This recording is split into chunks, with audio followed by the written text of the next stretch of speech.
nobody knows that we called ourselves Sanish. And just like the Dene people, Dene and Navajo, Dene means the people, Sanish means the people. Yeah.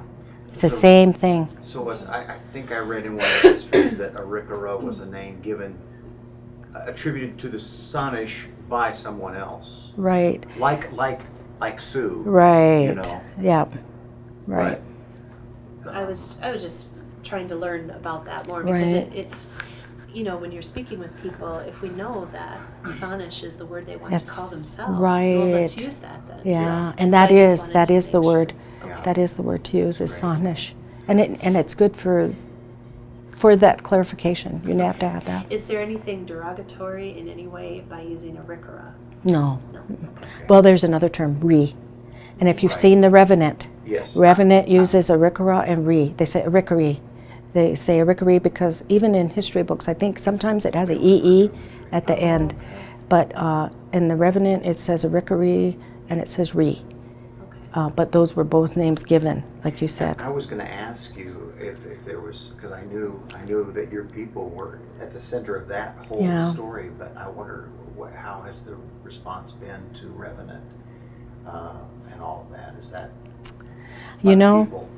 I think I enjoyed it just because I was looking at the language in it, Yeah. and I was so pleased because White Shell took their whole high school to Minot to go to that movie, and all I could think about was that's, I think, what Dances with Wolves did for the Lakota people.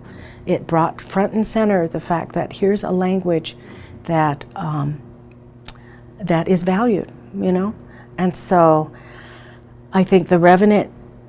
My hope is that The Revenant will motivate our young people to want to learn it. Yeah.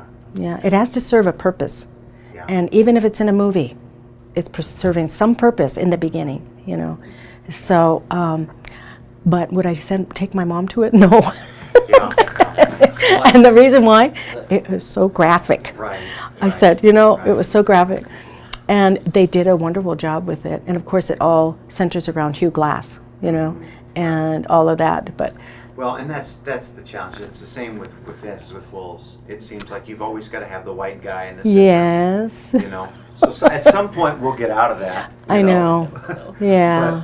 But I know that my brother-in-law is working with a gentleman in Reindeer who is Northern Cheyenne, and I know that he just got a call from Hollywood. They are putting together a huge movie that the screenplay was done by Smoke Signals. He wrote Smoke Signals. Oh yeah, Sherman Alexie. No. Oh, no, not Sherman Alexie. It's a young man. Well, he's not young.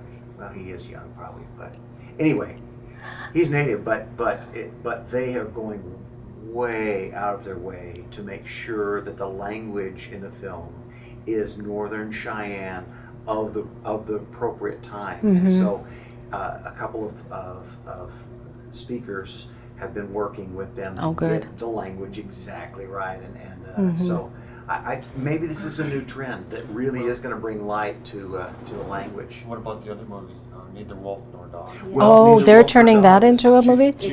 It's Bald done. No. Dave Bald Eagle Oh, is wonderful. playing the lead role. At age 97, he is Really? done the lead role. So that was just premiered. You know, we did an extensive overseas. interview with him. Really wonderful. I haven't, but I'm gonna look.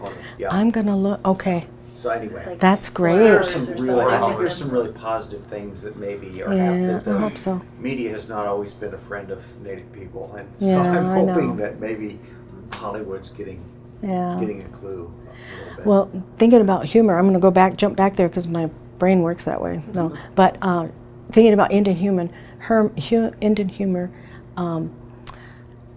Diary of a Part-Time Indian, Sherman Alexie's is a prime example of Indian humor. I love that. MRAC, we purchased several copies for the Standing Rock Middle School. And one day when I was there, I was in one of the science classrooms, and they were supposed to be listening to the science lecture, but I happened to be walking behind, and one of the girls was sitting there with her book in front of her and I looked down and went, "Oh, Sherman Alexie." And she said, "Yeah." I said, "I love that book, Diary of a Part-Time Indian." She said, "Yeah." She said, I've read this one 7 times. Oh, wow. I said, wow, you really like that one. And I could tell because the pages were tattered and, you know, so, yeah. That's And I couldn't, you know, my job and when I go into the schools is not to discipline or Sure. evaluate or, you know, we go in to support and be objective about, you know. So anyway, but yeah, I could not, you know, say, oh, you're supposed to be listening to the lecture, Yeah. because I was just happy that she was Yeah. happy with the book. Yeah, She was reading